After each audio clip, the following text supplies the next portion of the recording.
is your last point, probably the cultural Marxist type idea.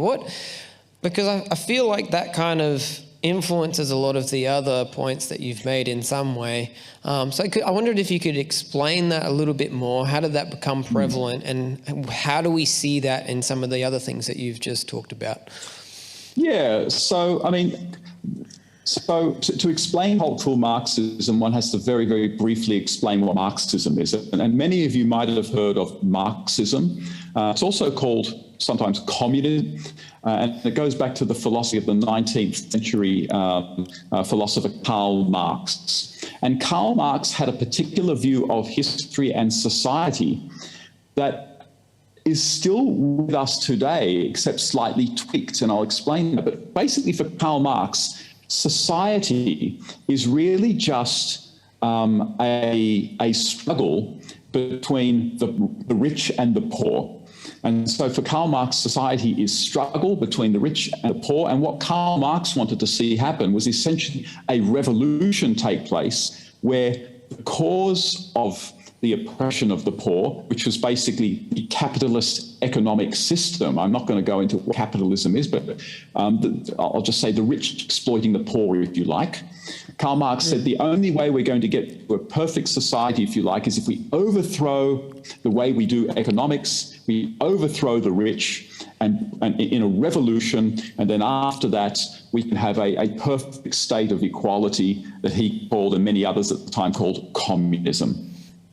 So that was a philosophy that was very popular throughout the first half of the 20th century. It was responsible for revolutions in Russia, revolutions in certain countries in Asia, obviously revolution in China as well, revolutions in Cuba, other parts of Latin America. So it was a very, very powerful ideology, but it was largely about the rich and the poor. Now, in the 1960s and especially the 1970s, basically Marxism around the world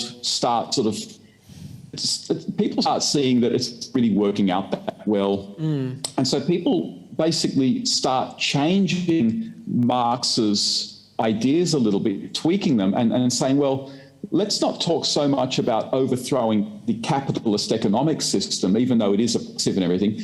Let's talk about the ways that people are oppressed. So let's not just talk about the rich and the poor. What are other ways that people are oppressed in society? And so a lot of this sort of started in America, and they looked at America and they thought, well, obviously African Americans are still oppressed in America. You've still got segregation in America. You've got shocking income disparities between African Americans and non-African Americans. But also, interestingly, they started looking at other things like women. Women are an oppressed group as well. And what is oppressing women? Well, the patriarchy. What are some other oppressed groups? Those who don't conform to heterosexual norms. So homosexuals, as you know, they called them sort of back in the 60s and 70s, homosexuals. Eventually they started calling them gay, queer, other terms like that. Those are other people who are oppressed. And basically what started happening was an increasing emphasis on how society is basically a scene of struggle, just like Karl Marx said, but instead of emphasizing the rich persecuting the poor, they started emphasizing basically white heterosexual males. Does any of this sound familiar? Oppressing women, sexual minorities like gays and lesbians, and also racial minorities. And essentially what that led to was a movement in the universities to, as much as possible, critique and try to overthrow ways of thinking. Now, some of it, you could argue is kind of positive and drew from sort of positive traditions. For example, no one likes racism. No one likes that at all.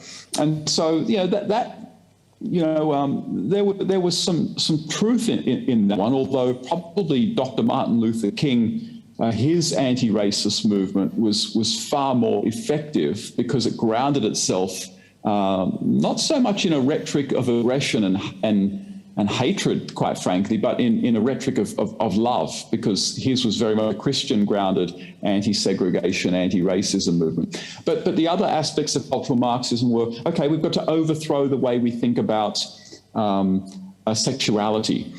So what we need to do is need to get people, cultural Marxist critical theorists, into schools and start teaching kids that that traditional sex and gender norms are oppressive, and try to get them to think differently. And so you get programs in schools teaching children that you don't have to be either a boy or a girl. You can be a sort of agender, non-gender binary. You can be any other genders. You get people into schools teaching that sort of past views on sexual morality is oppressive, and it's led to the oppression of sexual minorities today, and basically trying to get people to see the Christian ethic as oppressive and needing to be overthrown. And it's being done through high schools. It's being done through Walt Disney and entertainment. I mean, most of you probably,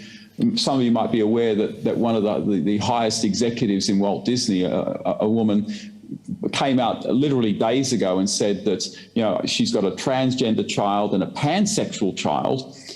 I don't know how that works. And she said basically her goal is to have at least 50% of Disney characters to be non-gender traditional and non-sort of sexuality traditional. And again, that's sort of this cultural Marxist program of trying to overthrow traditional ways of thinking about gender and sexuality and bring about a new kind of diversity, inclusivity utopia via the messages sent to children through cartoons and things. And you get it on shows these days as well, and also it's all over the place. And so essentially cultural Marxism, it was basically the adoption of Marx's ideas and applying them to other aspects of culture, essentially with the overall goal of overthrowing Christian biblical understandings of identity, gender, and sexuality, and replacing it with a kind of, in a sense, a kind of anarchy, where there are almost no norms, which again is sort of called diversity, inclusivity, and things like that.